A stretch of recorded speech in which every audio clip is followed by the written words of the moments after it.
Okay, hordoftoota chaanaala EFO Tube baga nagaan gara chaanaala kanaatti dhuftanii. Egaa kutaa keenya 21ffaa kana keessatti jechoota sasalphoo ta'anii fi isin akka nama Ingiliffa eegalee barachaa jirutti kanneen beekuu qabdan sadii adda baafannee ilaallachuudha. Egaa namoonni chaanaala keenya EFO Tube subscribe gootanii viidiyoo garaagaraa nuti gadhiisnu like gochaa. Kanneen immoo yeroo keessan fudhattanii koomentii viidiyoo jalaa kana jiru keessa galtanii yaada babbareedoo nu kennitan hunda keessaniin barbaada. Egaa jechi isheen jalqabaa kutaa keenya 21ffaa kana keessatti isin beekuu qabdan from kan jettudha. Egaa jecha from jedhuuf hiikaa garaagaraa sadii ilaallaa akka sadarkaa keessaniif yookaan sadarkaa nama Ingiliffa eegalee barachaa jiruuf akka ta'utti hiikaa jecha from jettu kana sadii ilaallaa. Isheen jalqabaa jecha from jettu kana kan fayyadamnu bakka yookaan iddoo ibsuudhaaf. Irraa jennee iddoo tokko ibsuu yeroo barbaannu Ingiliffaan from jennee dubbanne jechuudha. Fakkeenyaaf where are you from? Nama tokko nama quunnamtan tokko ati eessarraayi yookaan biyyi kee eessa jennee yeroo gaafachuu barbaannu where are you from jenna. Where jechuun eessa. Eessa. Where are you? You jechuun ati akka jechuuti as keessatti ati eessarraayi. Jechi amma from jettu kun eessa irraa akka jechuuti. Where are you from? Where eessa. Ati eessarraayi. From jechuun as keessatti akkamitti hiikamti? Iddoo ibsuudhaaf eessa irraayi jennee yeroo gaafachuu barbaannudha jechuudha. Fakkeenyaaf where are you coming from? Hiriyaa keessan tokko karaa irratti isin otoo deemaa jirtanii yoo hiriyaan keessan isinitti dhufe eessaa dhufaa jirta yoo jettanii gaafachuu barbaaddan bakka inni irraa dhufaa jiru jechuudha. Where are you coming from jettu. Egaa come jechuun dhufuu akka jechuuti. Dhufuu. ing kana immoo yeroo itti dabaltan taateen sun amma akka ta'aa jiru agarsiisa. Come yeroo jennu dhufuudha. Coming yeroo jennu garuu namni sun dhufaa jiraachuu agarsiisa jechuudha. Namni tokko otoo bakka wayiitii dhufaa jiru yookaan hiriyaan keessan karaa irratti singara asitti deemaa jirtu inni immoo karaa irratti yoo as deemaa isinitti dhufe hiriyaa kiyya eessaa dhufaa jirta yoo jettanii gaafachuu barbaaddan where are you coming from? Coming kan jedhu amma namni sun dhufaa jira akka jechuudha. Namni sun dhufaa jira karaarra jira akka jechuuti. Come jechuun dhufuudha. Coming jechuun immoo wanti sun amma yeroo isin dubbachaa jirtanitti wanti sun yookaan dhufuun sun ta'aa jira akka jechuuti. Ishee kana garaagarummaa kaamii fi kaamingii akkasitti gargar baafadhaa. Fakkeenyaaf nama Suudaan irraa gara Itoophiyaa dhufe tokko ati eessarraayi yookaan iddoon ati dhufte eessarraayi yoo jettanii gaafachuu barbaaddan where are you from jettu. Where are you from? Eessa. I am from Sudan isiniin jedhaa. Ani Suudaan irraayi akka jechuuti. From kan jettu kun irraayi akka jechuutti hiikamti. Ani Suudaan jettanii irraayi yoo jechuu barbaaddan jecha kana gidduu buustanii I am from Sudan jettu jechuudha. Bakka yookaan iddoo ibsuudhaaf irraa jechuudhaaf itti fayyadamna. Namni tokko yookaan mucaa tokko otoo gara keessanitti dhufaa jiru argitanii mucaa sanaan eessaa dhufaa jirta jettanii yoo gaafattan mucaa sana jechuudha. Inni maal jedhee isinii deebisuu danda'a? I am coming from school. Ani mana barumsaarraan dhufaa jira. From school kan jettu kun amma mana barumsaa irraa. From irraa kan jedhutti hiikamti bakka sana ibsite jechuudha. School mana barnootaa irraan dhufaa jira. I am coming from school. am jechuun ani akka jechuuti. Coming jechuun dhufaa jiraachuudha. Mucaan sun karaa irratti sin arge, karaa irratti waan sin argeef mucaan sun dhufaa waan jiruuf coming kan jedhu fayyadama malee. Fakkeenyaaf amma asitti come kan jedhu fayyadamuun dogoggoradha. I am come from school hin jennu akkuma sila isinitti hime. Taatee amma ta'aa jiru yoo ta'e ing jecha sanarratti daballachuudha. Coming jenna malee I am come from school hin jennu. Namoonni baay'ee egaa namoonni Ingiliffa dubbachuu eegalaa jiran dogoggoroota akkasii uumu. Isin immoo dogoggoroota akkasii uuminaa. Yeroo taateen sun amma ta'aa jiru ing ishee kanatti daballee coming jenna malee I am come from school hin jennu. I am coming from school jenna. Yookaan immoo xiqqeessine from school jechuu ni dandeenya. Eessaa dhufaa jirta? Mana barnootaa irraa akka jechuuti.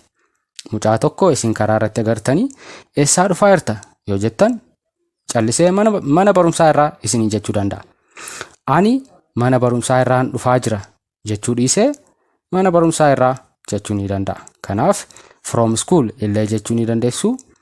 I am coming from school illee jechuu ni dandeessu. Garaagarummaa ishee akkasitti qabadhaatii fayyadamaa. Come hin jedhinaa wanta amma hojjettaniif coming jettu jechuudha. Ishee kana akkasiin qabadhaa. Faayidaa lammaffaa ni qabaa jechi from jedhuu fi Ingiliffa keessatti baay'ee barbaachisaa ta'e. Fakkeenyaaf faayidaan lammaffaa isin sadarkaa keessan irratti beekuu qabdan wanti tokko maalirraa hojjetame yookaan maalirraa dhufe kan jedhudha. Irraa dhufe yookaan hojjetame yeroo jechuu barbaannu jecha from jettu kana fayyadamna. Fakkeenyaaf paper waraqaa. Paper is made from trees. Trees jechuun mukoota akka jechuuti.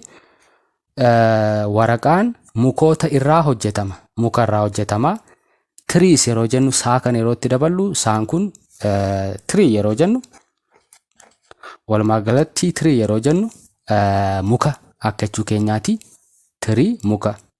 Garuu yeroo saa kana itti daballu muka lamaa fi lamaa ol akka jechuu keenyaati. Baay'ina ibsaa. Mukoota akka jechuuti. Muka lamaa fi lamaa ol yoo ta'e trees ennaa saa kana itti daballaa baay'ina isaa agarsiisuu fi garuu muka qeenxee muka tokko yoo ta'e tree jenna jechuudha. Isheen kun singulaariidha. Isheen kun immoo pluraaliidha jechuudha. Kun maal ibsaa amma paper is paper waraqaa jechuudha. Is made jechuun immoo hojjetamuu. Wanti tokko wanta tokkorraa hojjetame yeroo jechuu barbaannu from kan jettu kana gidduu buufnaa. Paper is made jechuun hojjetamuu. Paper is made from trees. Waraqaan maalirraa hojjetama? Mukarraa. From trees muka irraa. Amma as keessatti isheen kun irraa kan jedhutti hiikamti. Waraqaan maalirraa hojjetama? Muka irraa.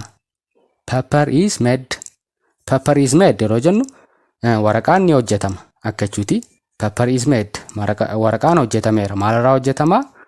Muka irraa. Wanti tokko asitti ni hojjetama jettanii from jettanii immoo waan inni irraa hojjetamu bakka buusuu ni dandeessu. Fakkeenyaaf akka yaadni isaa sirriitti isinii galuuf asitti waan kun ni hojjetama. Waan kun ni hojjetama jettanii from jettanii wanta inni irraa hojjetamu immoo bakka kana buusu jechuudha. Wanti asitti dubbattan kun kanarraa hojjetame yoo jechuu barbaaddan asitti barreessitanii kanarraa hojjetama. Fakkeenyaaf fakkeenya lammaffaan isinii kenna. Biiraa dhugamu jechuudha. Beer is made from grain. Grain jechuun immoo garbuu. Garbuu irraa hojjetama. Dhugaatiin biiraa. Biiraan garbuu irraa hojjetama. Egaa jechi from jettu kun irraa akka jechuutti hiikamti. Hojjetamuu yookaan dhufuu isaa agarsiisti. Wanti kun wanta kanarraa dhufa yeroo jechuu barbaaddan jecha from jedhu kana fayyadamuu ni dandeessu jechuudha. Paper is made from trees. Waraqaan muka irraa hojjetama. Beer is made from grain. Biiraan yookaan biiraan dhugaatii dhugamu sun garbuu irraa hojjetama inni akkasitti itti fayyadamuu ni dandeenya. Faayidaa sadaffaas ni qabdi. Egaa jechi from jettu kuni kan isin sadarkaa kanarratti beekuu qabdanii fi baay'ee salphaa taate jechuudha. Isheenis maal kan jettudha? Kana irraa haga kanaatti, sa'aatii kanarraa haga sa'a kanaatti, guyyaa kanarraa haga guyyaa kanaatti, baatii yookaan ji'a kanarraa haga ji'a kanaatti yoo jechuu barbaaddan jecha from jedhu kana fayyadamuu ni dandeessu. Fakkeenyaaf barataan tokko my exam jechuun qormaata. My exam is from 3 to 5 o'clock. Qormaanni kiyya sa'a 3 haga sa'a 5tti. Egaa faayidaan from jettu kun kana irraa haga kanaatti akka jechuuti. Kana irraa isa kanarraa haga kanaatti. Fakkeenyaaf from 3 to 5 yeroo jennu sadirraa kaasee haga 5tti. Maaltu qormaanni isaa? My jechuun kan koo. Fakkeenyaaf ani mataan koo jechuudha. My exam is from 3 to 5 o'clock yoon jedhe qormaanni kiyya sa'a 3 haga 5tti. To jechuun 3 fi 5 gidduu akka ta'e agarsiisa jechuudha wanti hojjetamu suni. Kanaaf from kan jettu kana irraa haga kanaatti jennee itti fayyadamuu ni dandeenya jechuudha. Mee fakkeenya lammaffaa. I am busy from Wednesday to Friday. Roobii irraa kaasee haga jimaataa. Wednesday jechuun roobiidha. Friday jechuun immoo jimaata, guyyaa jimaataa akka jechuuti. I am busy.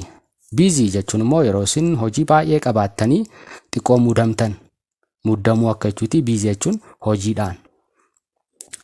Ani muddameera from yoomirraa haga yoomiitti yookaan kamirraa haga kamiitti? Guyyaa roobiirraa kaasee haga jimaataatti. From jettanii guyyaa jalqabaa dubbattu yookaan sa'aatii jalqabaa dubbattu. To jettanii isa dhumaa dubbattu jechuudha. Qormaanni koo 3 kaasee haga 5tti. From jettanii to jettu. From jettanii to jettu jechuudha. Kanaaf akkasitti fayyadamuu ni dandeessu. Fakkeenyaaf asii haga achitti yoo jechuu barbaaddan from jettanii here to there. Here jechuun as jecha kana ilaallee turre kutaa keenya kana duraa keessatti. From here to there jechuun asii haga achitti. Fromii fi to walitti fayyadamuu qabdu jechuudha. Jecha lamaan kana asii haga asitti jechuudhaaf yookaan faayidaa ishee sadaffaa kana irraa haga kanaatti. Kana irraa haga kanaatti akka jechuudha. From America to China. Ameerikaa irraa haga Chaayinaatti. Kanaaf jechoota fromii fi to jettu kana wal quunnamsiistanii kana irraa haga kanaatti kan jedhuuf jecha from jettu kanallee fayyadamuu ni dandeessu jechuudha.